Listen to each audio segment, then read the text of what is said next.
आज जेपी नड्डा ने दिल्ली में बीजेपी के राष्ट्रीय पदाधिकारियों की एक बड़ी बैठक बुलाई है। एनडीएमसी कन्वेंशन सेंटर पर होने वाली ये बैठक सुबह 10 बजे से लेकर शाम 5 बजे तक चलेगी। बैठक में पीएम मोदी के अलावा बीजेपी के जेपी नड्डा, अमित शाह और राजनेता समेत अन्य पार्लियामेंट्री बोर्ड के सदस्य भी मौजूद रहेंगे। बीजेपी के सभी प्रदेशों के अध्यक्ष, प्रदेशों के प्रभारी और सह प्रभारी, सभी प्रदेशों के संगठन महामंत्री को भी बैठक में बुलाया गया है। कोकीन रखने के मामले में गिरफ्तार की गई पश्चिम बंगाल की युवा बीजेपी नेता पामेला गोस्वामी को एनडीपीएस कोर्ट ने 25 फरवरी तक पुलिस रिमांड में भेज दिया है। सुनवाई के दौरान गोस्वामी ने कहा कि उन्हें साजिश के तहत फंसाया गया है। एनडीपीएस कोर्ट में सुनवाई के दौरान पामेला गोस्वामी ने पार्टी के एक अन्य नेता राकेश सिंह की गिरफ्तारी की मांग भी की। पामेला ने कहा, राकेश सिंह ने एक शख्स को कोकीन लाने के लिए भेजा था। वहीं राकेश सिंह ने इस तरह के आरोपों को सिरे से खारिज कर दिया। पामेला को लेकर बंगाल में सियासत तेज हो गई है। बीजेपी नेता कैलाश विजयवर्गीय ने टीएमसी पर झूठे आरोपों में फंसाने का आरोप लगाया तो मंत्री सुजीत बोस ने कहा कि अभी कुछ और लोग गिरफ्तार किए जाएंगे। पुलिस ने पामेला गोस्वामी को 90 ग्राम कोकीन के साथ गिरफ्तार किया था, जिसकी कीमत करीब 10 लाख रुपए थी। पश्चिम बंगाल में विधानसभा चुनाव के ऐलान से पहले बीजेपी में शामिल हुए शुभेंदु अधिकारी ने ममता बनर्जी को चुनौती दी है। शुभेंदु अधिकारी ने कहा है कि ममता बनर्जी नंदीग्राम सीट से चुनाव लड़ने का ऐलान कर चुकी हैं। अगर उन्हें नंदीग्राम सीट पर जीत का भरोसा है तो वो विधानसभा चुनाव में सिर्फ एक सीट से चुनाव लड़ें। गुजरात में निकाय चुनाव के तहत आज 6 बड़े शहरों में मतदान हो रहा है। सुबह 7 बजे से शुरू होने वाला मतदान शाम 5 बजे तक चलेगा।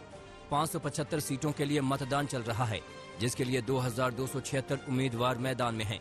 इनमें से बीजेपी के 577, कांग्रेस के 566, आम आदमी पार्टी के 470, राकांपा के 91 और अन्य दलों से 553 उम्मीदवार हैं। अहमदाबाद, सूरत, वडोदरा, भावनगर, जामनगर और राजकोट नगर निगम चुनाव को मुख्यमंत्री विजय रूपाणी के लिए परीक्षा के रूप में देखा जा रहा है, जो अगले साल होने वाले विधानसभा चुनाव का मिजाज तय कर सकते हैं।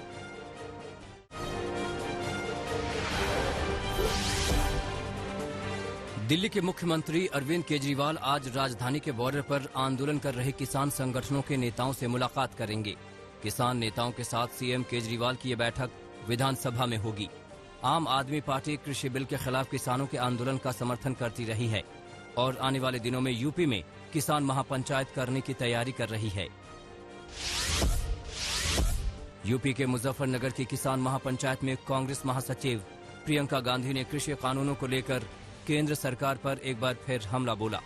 प्रियंका गांधी ने कहा कि हमारे प्रधानमंत्री अहंकारी राजा की तरह हो गए हैं। प्रियंका गांधी ने कहा कि केंद्र सरकार ने दिल्ली बॉर्डर पर प्रदर्शन कर रहे किसानों का अपमान किया और किसानों की सुनवाई भी नहीं कर रही है।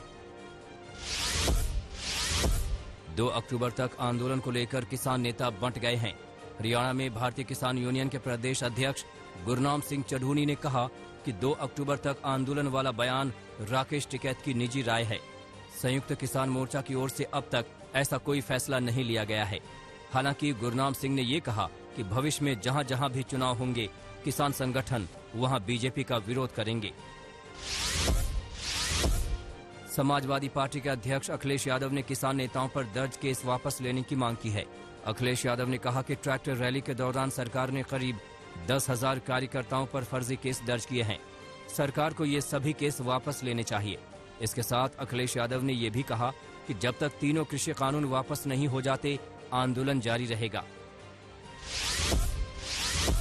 कांग्रेस महासचिव प्रियंका गांधी आज प्रयागराज का दौरा करेंगी। प्रियंका प्रयागराज के बांसवार गांव जाएंगी और यहां पुलिस उत्पीड़न का शिकार हुए निषाद समुदाय के लोगों से मुलाकात करेंगी। बांसवार गांव में 4 फरवरी को अवैध खनन रोकने गई पुलिस प्रशासन की टीम पर कई नावों को तोड़ने का आरोप लगा था। पुलिस ने इस दौरान कई गांव वालों के खिलाफ केस भी दर्ज किया था। यूपी के सीएम योगी आदित्यनाथ आज केरल के दौरे पर हैं, जहां वो बीजेपी की विजय यात्रा को हरी झंडी दिखाएंगे। कासारगोड से शुरू होकर तिरुवनंतपुरम में मार्च खत्म होगा। वहीं आज केरल में आधिकारिक तौर पर मेट्रो मैन ई श्रीधरन बीजेपी में शामिल हो जाएंगे। केरल रवाना होने से पहले मुख्यमंत्री योगी आदित्यनाथ जापानी इंसेफेलाइटिस से बचाव के लिए टीकाकरण अभियान की भी शुरुआत करेंगे। यूपी की सियासत में अब डीएनए की एंट्री हो गई है। पूर्व मुख्यमंत्री अखिलेश यादव ने सूबे के मुख्यमंत्री योगी आदित्यनाथ पर निशाना साधा है। योगी के डीएनए वाले बयान पर अखिलेश ने आपत्ति उठाई है। अखिलेश का कहना है कि किसी भी मंच से योगी का डीएनए में विभाजन की बात कहना गलत है। यूपी के आजमगढ़ में एक शादी समारोह के दौरान शिवपाल यादव और असदुद्दीन ओवैसी की मुलाकात हुई। इस मुलाकात को उत्तर प्रदेश में बन रहे नए सियासी समीकरण से जोड़कर देखा जा रहा है। यूपी में अगले साल विधानसभा चुनाव होने हैं, जिसे लेकर राजनीतिक हलचल बढ़ती जा रही है।